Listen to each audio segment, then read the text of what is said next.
एक सवाल तुम्हारी भीतर की शांति का। दोस्तों, अक्सर आपने देखा होगा जिसका आपने साथ दिया, जिसके साथ आपने भला किया, वही एक दिन साथ छोड़ देते हैं, धोखा देते हैं।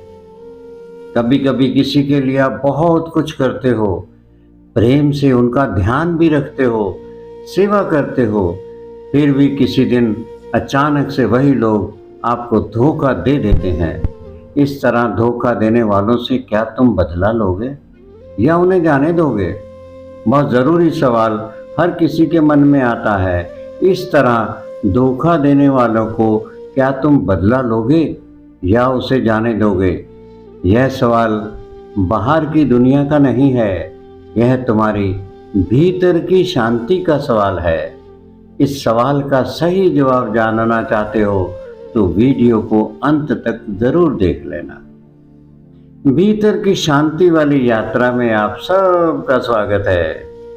जब कोई तुम्हें धोखा देता है तो आपके दो रास्ते दिखाई देते हैं, या तुम तो बदला लो या फिर उसे माफ करके आगे बढ़ जाओ। सवाल ये नहीं कि क्या सही है और क्या गलत है, सवाल तो ये है कि तुम्हारे भीतर कौन सी क्रिया चल रही है, तुम क्या सोच रहे हो और क्या करना चाहते हो, कौन सा रास्ता तुम्हें बंधन से मुक्त करता है। एक दिन एक सज्जन मेरे पास आए और बोले, मैंने अपनी पत्नी पर सब कुछ न्योछावर कर दिया, सब कुछ दे दिया, लेकिन उसने मुझे किसी और के लिए छोड़ दिया। क्या मैं उससे बदला लूं? मैंने मुस्कुरा कर जवाब दिया, अगर तुम बदले की भावना में जियोगे तो तुम उसकी गुलामी में बंध जाओगे। तुम रोज रोज उसका पीछा करोगे, उसी के विचारों में खोए रहोगे और तुम्हारी आत्मा उस दुख की परछाई में उलझी रहेगी।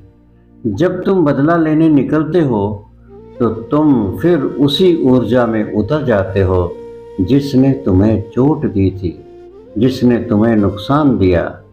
तुम्हारे भीतर वैसे ही नफरत, धोखा, जलन, पीड़ा जैसे नेगेटिव ऊर्जा बहने लगेगी।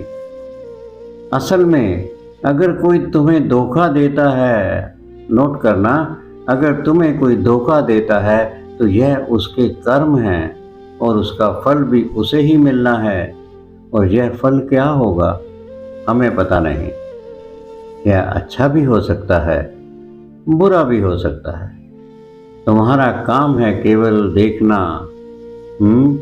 देखना, सीखना और जागरूकता से आगे बढ़ जाना। किसी को माफ करना कमजोरी नहीं, यह सबसे बड़ी ताकत है, क्योंकि माफ करने से तुम अपने मन के बंधनों से आजाद हो जाते हो।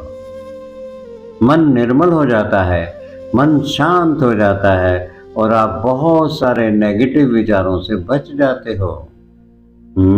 तो फिर करना क्या है? बहुत सिंपल है।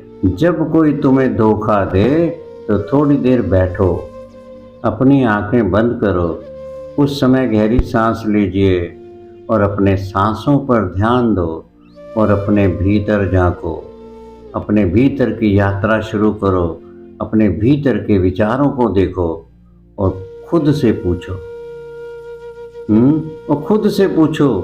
क्या मुझे बदला लेने से शांति मिलेगी या फिर मैं इस अनुभव को एक सीख मानकर खुद को और बेहतर बना सकता हूँ?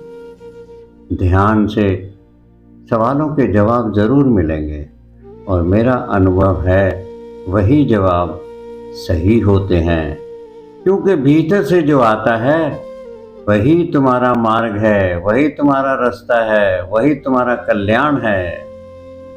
धोखा देने वालों को समझ लो, वह एक शिक्षक है, एक टीचर के रूप में आपके जीवन में आया है। वह तुम्हें सिखाता है कि तुम किस पर भरोसा कर रहे थे। बहुत सुंदर। वह तुम्हें सिखाता है तुम किस पर भरोसा कर रहे थे, क्यों कर रहे थे और कैसे तुम खुद को और जागरूक बना सकते हो। तुम बदला लो या माफ करो। तुम बदला लो या माफ करो, यह फैसला तुम्हारा है। लेकिन जब तुम माफ करते हो तो तुम्हारे हाथ खाली हो जाते हैं, तुम्हारा मन खाली हो जाता है और तुम कुछ घड़ी सुकून महसूस करते हो। अगर आपको मेरे विचार अच्छे लगते हैं तो इसे अपने दोस्तों तक ज़रूर पहुंचाएं।